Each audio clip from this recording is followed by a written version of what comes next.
Folks, I want to start out by talking about a very, very serious situation. Kenosha, Wisconsin. Jacob Blake, African-American man.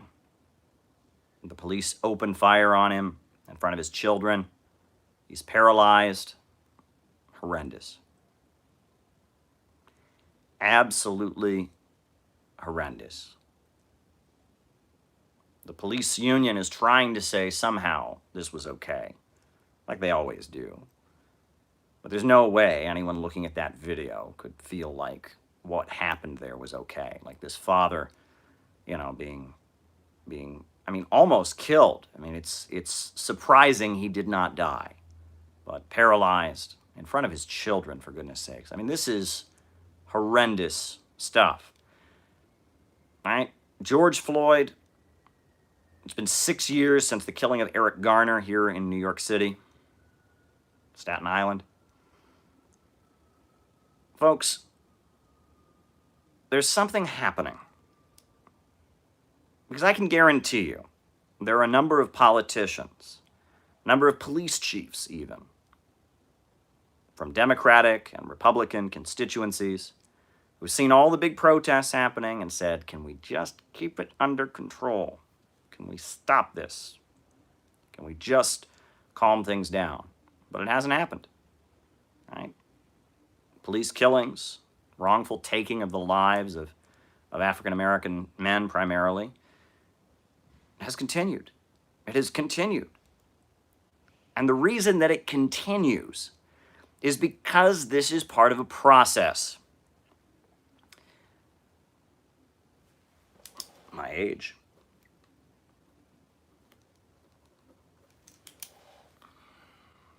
Because this is part of a process. Folks,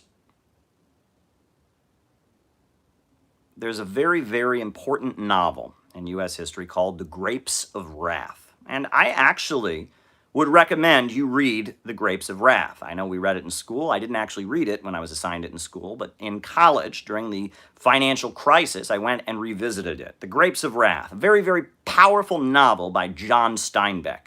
And it's a Marxist novel. It's very influenced by Marxism. It references Karl Marx and Vladimir Lenin in one particularly bold sentence. And, at the time that he wrote it, John Steinbeck was a fellow traveler of the Communist Party, USA. And there's one particular story in that book that kind of points to what's happening with police brutality in the United States right now. And, the way the Grapes of Wrath is set up, it's like one chapter is about the family, the Joad family that are the protagonists. The next chapter is kind of an essay or a little sketch or an anecdote that makes a political point. The next essay in the next chapter is about the Joad family. Well, one of the sketches that John Steinbeck presents in The Grapes of Wrath goes like this. The story is that there's a farmer, and he has just had his farm foreclosed on. And the tractor has come to knock his home over and to drive him off the land. And so the tractor is there to knock down his land. And this farmer is out there with his gun, his shotgun, his rifle, whatever. And he's standing there and he says, you're not gonna take my home, says to the man in the tractor. You're not gonna knock over my home. You do, I'll shoot you. The man on the tractor comes down and he says, shooting me isn't going to make much of a difference. You shoot me, they'll come arrest you for murder, and then they'll send another guy along, and he'll knock down your home. And he says, all right. He says, so who should I shoot? Should I go shoot the judge who sent you? And the guy says, no, the judge was just kind of enforcing the law, and, like I said, if it wasn't that judge, it would probably be another judge who would have ordered me to come and, knock down your home and evict you from this property. And the guy says, okay, well, you know what? I'm going to shoot the banker. I'm going to find the local banker who made the decision to file for foreclosure. I'm going to find him. I'm going to shoot him. The guy says, well, that guy's just kind of a functionary, right? I mean, he's just a guy. He's just a local guy who runs a bank. If you shoot him, the bank's going to find another guy to come to this area and be the local bank operator, the guy who approves loans and files foreclosures and things like that. So you wouldn't do that. So the guy says, well, maybe I'm going to go to New York City where the bank's headquarters are, the big headquarters of the bank on Wall Street. I'm going to go in and find the guy who owns the bank. I'm going to shoot him. And the guy says, well, you know, you might be able to do that, but the thing is, banks aren't really owned by one guy. I mean, there's a lot of shareholders, and it's a whole corporation. You can't shoot a bank, right? A bank is kind of an institution. And the farmer is sitting there on the brink of losing his home that he probably built himself. This is like Dust Bowl, Oklahoma stuff. And he's saying, who do I shoot? Who do I shoot?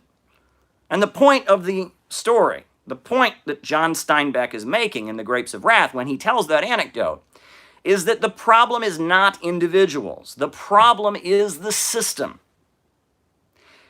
The reason that farmers across Oklahoma and places like that lost their farms during the Great Depression was not because of one bad person. It was a systemic crisis. It was the profit system, the mode of production for profit, grinding ahead with its ruthless processes that drove millions of Americans into unemployment lines and into poverty and into bread lines and into starvation and to flee their homes during the Great Depression. Well, I'm telling you right now, yes, these police officers should absolutely be held accountable to the full extent of the law for what they are doing. That's not the point. I'm not trying to alleviate them of the blame at all. They are responsible for what they're doing. They need to be prosecuted. They need to be charged. They need to charge the police for what they're doing. But why is this happening? Why does it seem that in the United States, the grinding wheels of repression, police authority, racism, why is this happening? What is going on here? What is happening here? What is the story? Why is this happening? And why is it that now, with an election coming up, with protests in the streets, the political leaders can't just go to the cops and say, can you chill it out, guys? Can you just stop it for the moment? Can you wait for things to calm down a little bit? Why can't they do that? Why can't they do that? Why are things rolling ahead? Well, the reason is because this is rooted in the economic crisis. There is an economic base to all of this. It is not simply a matter of one bad cop, one cop who has racial bias, one cop who disregards people's lives. That's certainly a factor. But underlying it is the breakdown of the capitalist system.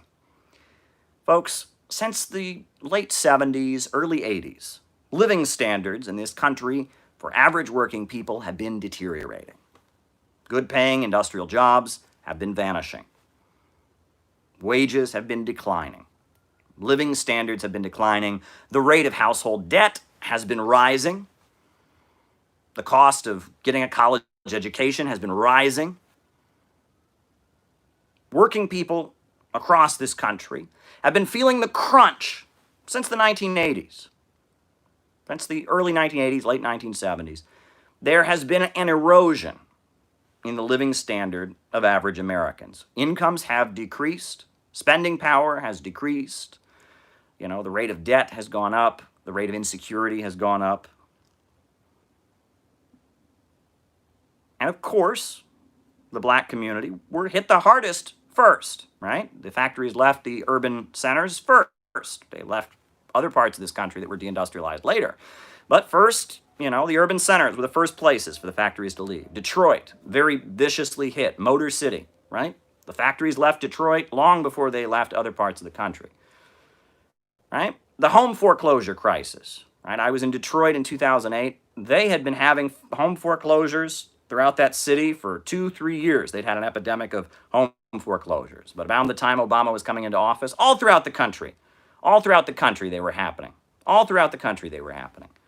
What hit the black community first spread everywhere, right? They talk about the black community being the first fired and the last hired, right? And that is the situation, right? So the black community starts getting hit harder than anybody else by austerity. And yes, the white community, the white working class catches up. Yeah, they start getting rid of other people's jobs. Wages and living standards start declining. You go to, you know, white suburban neighborhoods pretty soon. Nowadays, you're going to see empty foreclosed homes.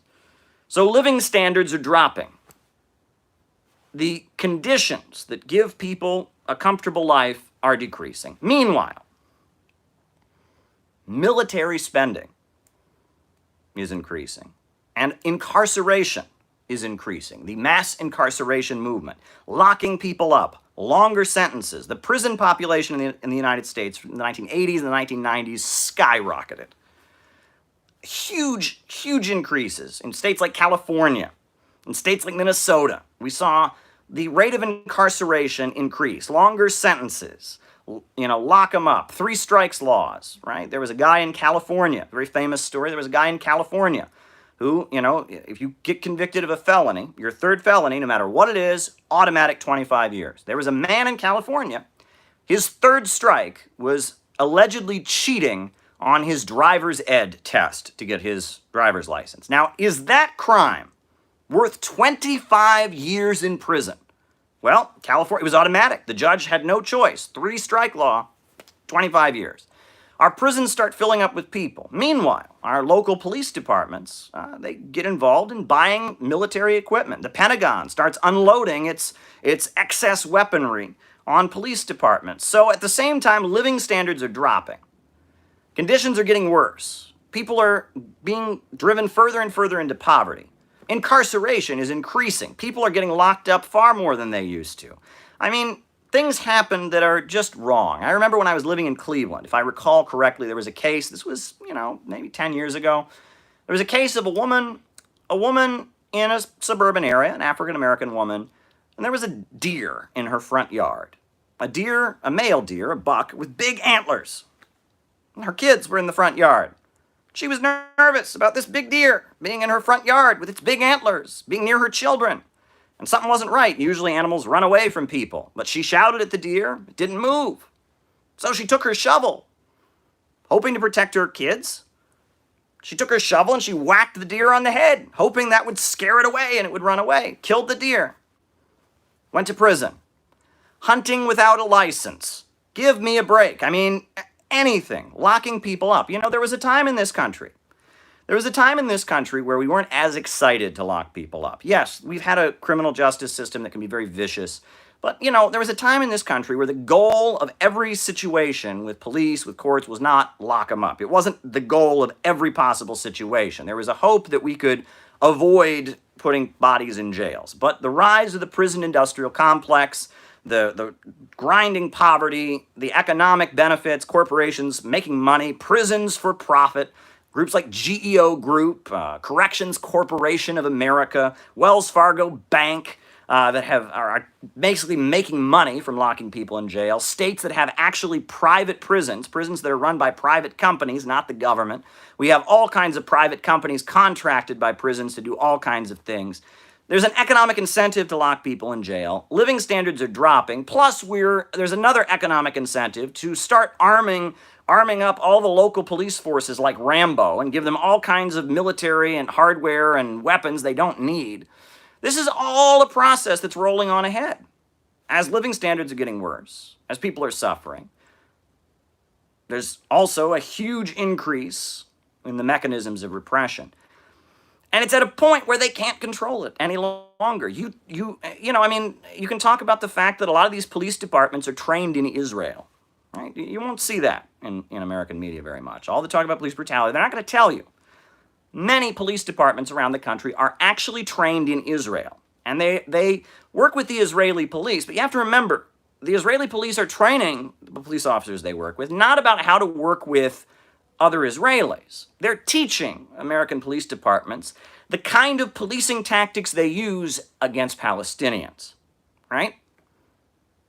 They're the crowd control tactics, the beating people up. And so a lot of our police departments are being trained in Israel. They're being trained by the Israeli police, not to work with protesters, of their own nationality, but instead about how to contain the crowd of others, the other people, the problematic people, how to contain the Palestinians. That's what they're being told how to do. So, of course, our cops are learning to be more vicious, and you give them a whole bunch of weapons, and then on top of that, you make greater instability in society, you drop people's living standards. This is all the natural wheels of capitalism moving onward. And I think that there are people, honestly, Trump is doubling down and siding with the police, giving horrendous speeches to police officers' unions, trying to do the whole Blue Lives Matter thing. But at the same time, I think Donald Trump is probably thinking, I wish this could stop. I wish they could just stop. Joe Biden, a lot of Democrats, a lot of local officials, they're all saying, why can't we stop this? We can't stop this because this is the grinding wheels of capitalism. You get rid of all the good paying jobs. You build a prison for profit apparatus. You arm the police with RoboCop weapons. You send the police to Israel to get their training. This is what's going to happen. This is what's going to happen. They want to stop it. It's gotten out of control. The protests are crazy. The whole country realizes that this has got to stop. They realize the way things are moving is unacceptable. This can't go on. They know this, but they can't stop it. Now we understand now, not only did this horrendous police shooting that left this man disabled, shooting him in front of his children, not only did this happen, not disabled, paralyzed, left this man paralyzed in front of his children. Not only did that happen in Kenosha, Wisconsin, but now we understand that somebody went to a protest against police brutality and opened fire and killed protesters.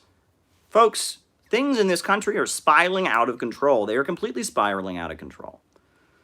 And again, it's very easy. It would be very, very easy to just say, it's this guy. But we're back to John Steinbeck. We're back to the guy standing in front of the tractor with his shotgun saying, who do I shoot? It's not one local cop that set up this situation. It's not one elected official. It's not one president. It's not one administration. Not one bank. Not one corporation. This is a systemic problem. And our country is facing a meltdown right now, an economic and political meltdown because of a systemic problem. Capitalism is in crisis.